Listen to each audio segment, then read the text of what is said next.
Salam əziz şagirdlər, bugün növbəti izahımızı verəcəm sizə. Deməli, hər kəsin qarışdırdığı bir məqam var ki, söz nədən düzəlt deyəndə hesab edirlər ki, gedib sözün kökünə baxmaq lazımdır. Xeyr, söz nədən düzəlt və sözün kökü tamam fərqli bir anlayışdır. Sözün kökü deyəndə şəkilçidən təmizlənmiş hissənə baxırsan.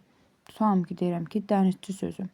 Sözün kökü nədir? Dəniz ismidir. Amma deyirəm ki, tutalım ki, əkin sözü. Söz nədən düzəlif deyirəmsə, artıq burada sözdə mövcud olan leksik qrammatikə baxmırsan, leksik şəkilçini, axırıncı leksik şəkilçini silirsən, ondan əvvəl səni götürürsən.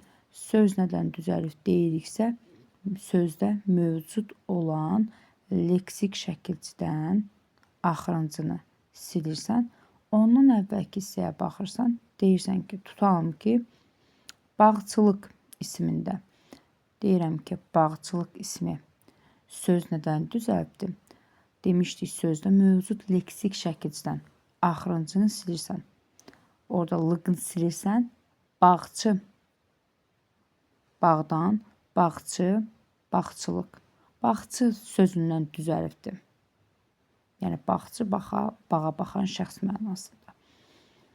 Amma sözün kökü desəm, artıq sözün kökünü burada bağ ismi götürəcəksiniz. Yəni, sözün kökünün söz nədən düzəlib anlayışını qarışdırmaq lazım deyil.